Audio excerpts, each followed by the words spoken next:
don't mean to make this whole Shabbat all about Charlie Kirk or anything, but I also did have a few words to say. And it had to do with him also. We did an email and a social post yesterday, which said that Charlie Kirk reminded us that faith and courage are not optional. They're the first fruits we must bring to God. And this Rosh Hashanah, which is coming up soon, we should choose life and crown Hashem as king and carry his mission forward with conviction. In this week's Torah portion, Ki Tavo, we read about bringing the first fruits and declaring gratitude before Hashem. And this sets the stage for Rosh Hashanah, which is the first day of the Jewish New Year, when we dedicate our beginnings to God and proclaim him as king. And on Rosh Hashanah, we blow the shofar to awaken our souls, just as Ki Tavo reminds us to choose blessing in life. It's a season of renewal, judgment, and mercy, a time to stand firm in our covenant with the Holy One of Israel. This week, many of us were heartbroken to hear of the tragic death of Charlie Kirk. And as politically conservative, observant Jewish homeschool parents, we appreciated him for standing boldly for faith, family, Israel, and freedom. And he wasn't afraid to defend the Jewish people and the land of Israel. And he even shared his own testimony about the blessings he experienced from keeping Shabbat as a Christian. And it sounded like even the way he kept it was actually more Orthodox than us, because he turned his phone off on Shabbat and people couldn't get a hold of him at all unless it was an emergency or something like that. There's another video that I watched of him. Someone was asking him, what does he want to be remembered for? And he said, I've lived a really extraordinary life. I've accomplished a lot of things, become very successful, met a lot of important people, presidents, world leaders, etc. But the thing that he wanted to be most remembered for was his faith in Yeshua, his faith in God. That's what he wanted to be most remembered for. And he also encouraged young people to think critically, to love America, and to stand firm in their values, even when it wasn't popular. In a world where so many voices try to silence faith and morality, his courage reminded us that we cannot be passive. We must raise our children to be strong, speak truth, and defend righteousness. There was another time when a young teenager asked him, she visited at one of the colleges where he was speaking at, and she said, I'm not in this college. I'm actually too young to be in college. I'm not even 18 yet. But she said that her parents got divorced and now her family is torn, and that her mother is conservative, but her father is liberal. And I think they were a Christian family and she was a Christian. And she said, which side do you think I should choose? Which political side? She's saying, should I be conservative or should I be a liberal? And then when it was his turn to answer, he commented on her shirt, which said in Hebrew, Hineni. Hineni means, here I am. And he was saying that it's a call. That word is a call to say to God, here I am. I'm ready and willing to serve you, to be your servant, no matter what the cost may be. And that was him. He was ready to serve. And this was the cost for serving Hashem as best he knew how. And when he told the girl his answer, he didn't say, yeah, you should be a conservative because we're right and liberals are wrong. He didn't say that at all. He said, first of all, you need to honor your father and your mother, both of them, regardless of what they believe, regardless of their political views, regardless of whether you agree with them or not. You need to honor both of your parents. And you can do that by spending time with them, regardless of the differences. Spend time with them, love them, show them your love. And then he said that if there are things that you disagree with them, try to always bring it back to the Bible. Try to always bring it back to common ground where you can agree with things that are stripped of, a lot of politics and disagreements and heated, tension, etc. And then he said, in terms of determining which view you should take, the conservative view or the liberal view, he said, you're young. He said, you don't know what you believe yet. And he didn't want to just tell her what to do. He said, you need to study. You need to study the Bible primarily to form your values. And then you can study, other things and apply your beliefs in the Bible to every issue, to every candidate, etc. And that was a beautiful answer. And it was spot on. And this is really, truly, as believers, what we should be united in. I remember when Reuben and I did our conversion and Baal Teshuvah ceremony in New Jersey, we spent Shabbat in the home of a modern Orthodox family. Both of them, the husband and the wife, they were both rabbis, but they attended Shabbat services at a modern Orthodox synagogue. But the wife worked at a Reform temple. She worked at a Reform temple, and that's the one that we visited on Friday night. And that's how we met her. And then she invited us over to their house on Shabbat. And I was confused because she was Orthodox, but she worked at a Reform temple. She was like, well, as a woman, there's not a lot of Orthodox synagogues that will hire me as a rabbi. So I work for the Reform temple.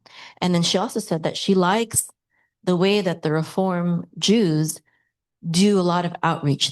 She said they do a lot more outreach than Orthodox Judaism does. They're a lot more open and accepting. And this is true. And we all know, being, Torah observant, leaning Orthodox Messianic Jews, I can list all the things that we disagree with in terms of Reform Judaism. I don't want to talk about that right now because that's not what the Torah portion is about.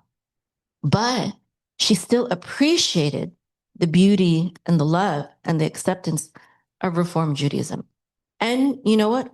We can say that about conservative politics versus Reform politics as well. In some contexts, a lot of times, what is liberal is more loving sometimes. I'm not saying all the time, and more accepting. And we should not be in the cult of either Republican Party or the Democratic Party or whatever. Our loyalty should not be to any political party. We're registered Republican, but our loyalty is not to the Republican Party. Our loyalty should be to Hashem, to his Torah, and to the nation of Israel.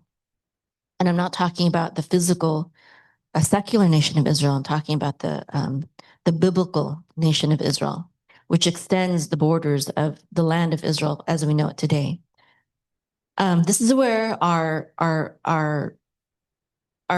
solidarity should be in. And if sometimes that aligns us with the conservative Republican Party, so be it. If sometimes it aligns us with the Democratic Liberal Party, so be it, because we don't have to be in their cults. We can walk freely.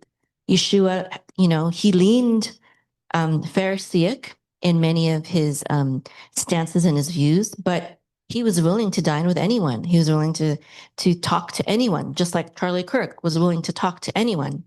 We should also be willing to talk to anyone, regardless of their background, regardless of their beliefs, etc. Because we're not supposed to be light to light. We're supposed to be light in the darkness. That means that we need to be willing to talk to people who we believe are walking in darkness, who are against us. So, please pray for his widow and children. Please pray for our children in colleges and universities where Charlie spoke, that they will wake up to the brainwashing. There's a lot of brainwashing going on, and Charlie Kirk did identify two different forces that are brainwashing our children, our young adults in college right now. The two main ones were, number one, the Marxist slash liberal ideologies that are blurring the lines between what is right and wrong, male and female, etc., things like that. And then the second force is radical Islam, because they come from the Middle East and they have a lot of money. A lot of these Muslim nations have a lot of money. And Brigitte Gabriel talks about this too. They have poured in a lot of money into our colleges in order to influence the next generation and turn them against America and even turn them sympathetic to the Muslim cause. And this is the same way that Hitler won over Germany, by starting with the youth, by captivating their minds first. And so he did a very important work.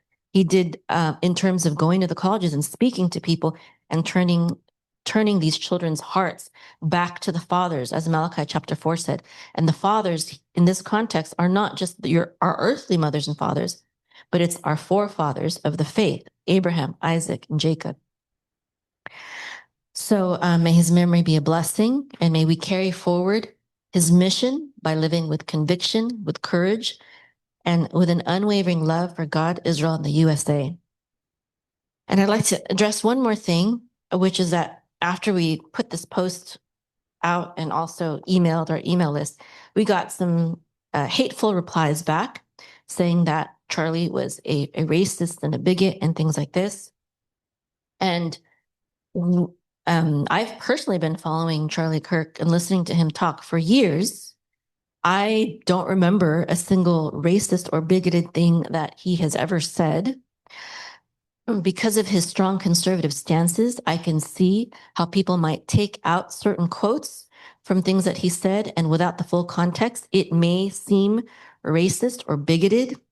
And the truth is, you can do the same exact thing with the Torah, and you can do the same thing with the Talmud. And I would like to remind everyone, first of all, that he wasn't perfect.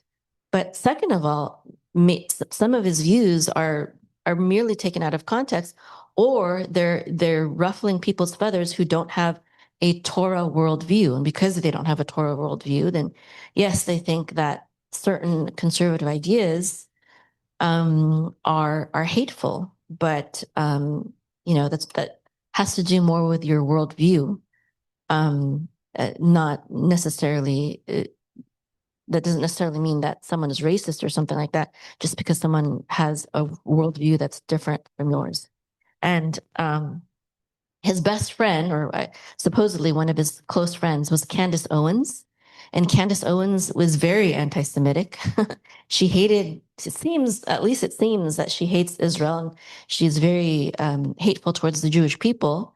They considered themselves best friends, or at least she did. And he was very pro-Israel, very, very Zionist, and she was anti-Zionist. And again, we see that they could be close friends. I don't know if they were best friends, but they could be close friends because they had this common value, which was their faith in God and their faith in the Bible.